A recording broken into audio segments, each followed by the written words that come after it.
नमस्कार मंडळी. चला तर मग आज थेट मुद्द्यालाच हात घालूया. आपण बोलणार आहोत गॅस मेटल आर्क वेल्डिंगबद्दल, म्हणजेच आपलं GMAW. कधी विचार केलाय का की एक साधा चांगला वेल्ड आणि एक खरंच उत्कृष्ट वेल्ड यात नक्की काय फरक असतो? याच प्रश्नाचं उत्तर आपण आज शोधणार आहोत. पण हो, पुढे जाण्याआधी एक महत्वाची गोष्ट, हे जे काही माहितीपूर्ण सत्र आहे ते आपल्यासाठी माइंडस्टिक्स फाउंडेशन ट्रस्टने तयार केलं आहे. कौशल्य विकासासाठी त्यांचं काम खरंच खूप मोलाचं आहे आणि त्यांच्या या प्रयत्नामुळेच आपण आज हे सगळं शिकू शकतोय. तर मग तोच महत्वाचा प्रश्न की एका ठीकठाक वेल्डला एका परफेक्ट वेल्डपासून वेगळं काय ठरवतं? याचं उत्तर आहे ना, ते खरं तर दोन गोष्टींमध्ये लपलंय. पहिली गोष्ट म्हणजे कामाला सुरुवात करण्याआधीची एकदम पक्की तयारी, आणि दुसरी म्हणजे समजा काही अडचण आलीच तर ती नेमकी कशी सोडवायची याचं ज्ञान. चला तर मग याच दोन गोष्टी आपण जरा बारकाईने पाहूया. आज आपण काय काय बघणार आहोत त्याची ही एक छोटीशी रूपरेषा. सगळ्यात आधी योग्य तयारी कशी करायची ते पाहू. मग वेल्डच्या पृष्ठभागावर दिसणारे दोष कसे ओळखायचे ते शिकू. त्यानंतर वेल्डच्या आतमध्ये ज्या काही समस्या येतात त्या कशा सोडवायच्या यावर बोलू. मग आपण वेल्डचा आकार आणि त्यामुळे होणारी विकृती कशी सुधारायची हे पाहू. आणि शेवटी एक छोटीशी कामाला येईल अशी समस्या निवारण मार्गदर्शिका.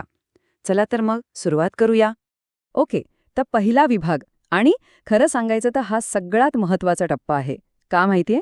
कारण वेल्डिंगमधल्या बहुतेक चुका या मशीन सुरू करण्याच्या आधीच टाळता येतात. अगदी सोपं आहे. जसा घराचा पाया मजबूत असेल तर अख्खी इमारत टिकते, तसंच काहीसे हे आहे. तयारी पक्की तर वेल्ड पक्का. आता हे बघा, हा जो चार्ट दिसतोय ना, हा म्हणजे वेल्डरसाठी खजिन्याच्या नकाशापेक्षा कमी नाहीये. खरंच, यात अगदी स्पष्टपणे दाखवलंय की धातू किती जाड आहे, त्यानुसार त्याच्या कडा कशा तयार करायच्या. म्हणजे बघा, पत्रा पातळ असेल तर स्क्वेअर एज चालून जाईल, पण जाड असेल तर तुम्हाला व्ही किंवा यू सारखे ग्रूव्ह करावे लागतील. आता हे इतकं का महत्वाचं आहे? कारण याच तयारीमुळे वेल्ड धातूच्या खोलवर पोचतो आणि जोड एकदम मजबूत होतो. जर ही स्टेप चुकवली तर समजा सगळंच चुकलं. चला, तर मग तयारीचा भाग झाला. आता आपण वळूया त्या गोष्टींकडे ज्या वेल्डिंग झाल्यावर दिसतात, म्हणजे पृष्ठभागावरचे दोष. या अशा समस्या आहेत ज्या लगेच डोळ्यांना दिसतात, पण फक्त त्या ओळखणं पुरेसं नाहीये, त्या मुळात का होतात हे समजून घेणं जास्त गरजेचं आहे. आणि यातला पहिला आणि सगळ्यात जास्त दिसणारा प्रॉब्लेम म्हणजे एक्सेसिव्ह स्पॅटर. म्हणजे काय तर वितळलेल्या धातूचे छोटे छोटे गोळे वेल्डिंगमधून उडून आजूबाजूला चिकटतात. हे फक्त दिसायलाच खराब नाही, तर हे एक चिन्ह आहे की आपल्या प्रोसेसमध्ये काहीतरी गडबड आहे. मग असं होतं का? याची कारणं तशी सोपी आहेत. एकतर वायर फीडचा स्पीड किंवा व्होल्टेज गरजेपेक्षा जास्त असू शकतो, किंवा तुमचा वर्कपीस स्वच्छ नसेल, त्यावर तेल, गंज वगैरे असेल. उपाय काय? अगदी सरळ. सेटिंग्स थोड्या कमी करा. कामाला सुरुवात करण्यापूर्वी वर्कपीस एकदम स्वच्छ करा. आणि हो, शिल्डिंग गॅसचा फ्लो योग्य आहे की नाही हे नक्की तपासा. पुढचा दोष आहे पोरोसिटी. आता हा जरा जास्त गंभीर प्रकारे बरं का. यात काय होतं तर वितळलेल्या धातूमध्ये गॅसचे छोटे छोटे बुडबुडे अडकून राहतात आणि मग वेल्ड थंड झाल्यावर आतमध्ये छोटी छिद्र किंवा पोकळ्या तयार होतात. म्हणजे तुमचा वेल्ड बाहेरून छान दिसला तरी आतून अगदी स्विस चीजसारखा पोकळ आणि कमकुवत बनतो. आता पोरोसिटीची मुख्य कारणं दोनच आहेत. एकतर शिल्डिंग गॅस कमी पडतोय किंवा मग अस्वच्छता. त्यामुळे पहिली गोष्ट म्हणजे गॅसचा फ्लो व्यवस्थित आहे का ते तपासा. पाईपमध्ये कुठे गळती तर नाही ना, ते बघा. आणि दुसरी सगळ्यात महत्त्वाची गोष्ट, वर्कपीस आणि वेल्डिंग वायर दोन्ही एकदम स्वच्छ असल्याची खात्री करा. हे उपाय वाटायला सोपे आहेत, पण यामुळे खूप मोठा फरक पडतो. ओके, तर वरून दिसणारे दोष आपण पाहिले. आता जरा खोलवर जाऊया. अशा समस्यांकडे ज्या वरून दिसत नाहीत पण आतून वेल्डला पोखरून काढतात. या अशा गोष्टी आहेत ज्या वेल्डची ताकदच कमी करून टाकतात. अपूर्ण फ्युजन नावावरूनच कळतंय. म्हणजे वेल्ड केलेला धातू मूळ धातूशी किंवा आधीच्या वेल्डच्या थराशी पूर्णपणे एकरूप होत नाही.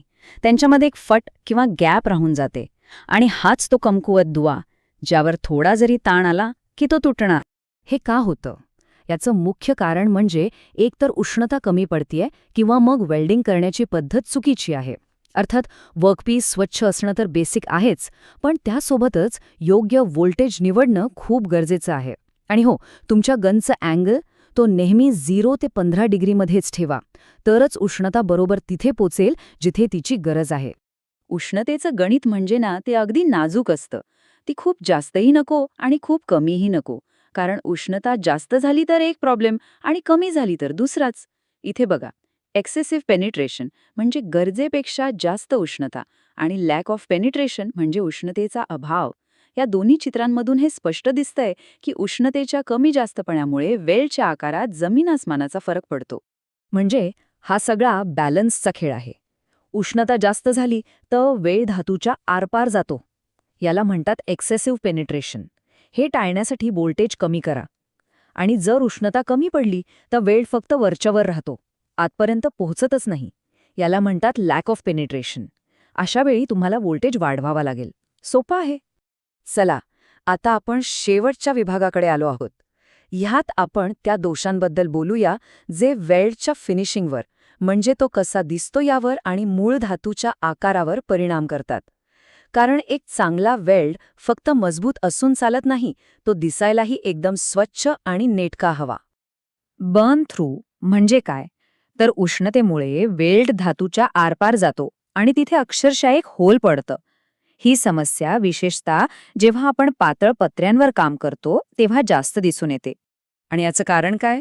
पुन्हा तेच, गरजेपेक्षा जास्त उष्णता. उपाय अगदी सोपा आहे. व्होल्टेज आणि वायर फीडचा वेग कमी करा आणि तुमच्या वेल्डिंग करण्याचा जो स्पीड आहे म्हणजे ट्रॅव्हल स्पीड तो थोडा वाढवा.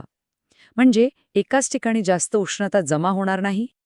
आता इथे आणखी 2 सामान्य समस्या बघूया. पहिली आहे वेव्हीनेस, म्हणजे वेल्डची लाईन सरळ न येता नागमोडी येते. आणि दुसरी आहे डिस्टॉर्शन, म्हणजे वेल्डिंगच्या उष्णतेमुळे तुमचा मूळ धातूच वाकडा तिकडा होतो. बघा, वेव्हीनेसचा उपाय अगदी सोपा आहे. हात स्थिर ठेवा, शक्य असल्यास कशाचा तरी आधार घ्या. पण डिस्टॉर्शन टाळायला थोडी जास्त मेहनत घ्यावी लागते. त्यासाठी वर्कपीसला क्लॅम्पने घट्ट पकडून ठेवावं लागतं आणि उष्णता एकाच जागी साठून राहणार नाही याची काळजी घ्यावी लागते. चला, तर आपण बरीच माहिती बघितली. आता या सगळ्याचं सार एका छोट्याशा मार्गदर्शिकेत बघूया. समजा ही तुमची एक छोटी चीट शीट आहे जी तुम्हाला नेहमी कामाला येईल. तर ह्या सगळ्या चर्चेतून 3 मुख्य गोष्टी लक्षात ठेवायच्या. 1. जर स्पॅटर दिसला तर पहिली गोष्ट करायची ती म्हणजे वर्कपीस स्वच्छ करणे. 2. जर पोरोसिटी दिसली तर गॅस सप्लाय तपासायचा. आणि 3. जर पेनिट्रेशन कमी असेल तर उष्णता वाढवायची. बस, या 3 गोष्टी लक्षात ठेवल्या की अर्ध्याहून अधिक समस्या तिथेच संपतात. तर मग आता हे सगळं ज्ञान तुमच्याकडे आहे. चुका कशा ओळखायच्या आणि त्या कशा सुधारायच्या हे आता तुम्हाला माहीत आहे. मग आता प्रश्न हा आहे की ह्या ज्ञानाचा वापर करून आपण काय नवीन आणि उत्कृष्ट निर्माण करणार? कारण शक्यतांना आता काही मर्यादा नाही. चला तर मग कामाला लागूया.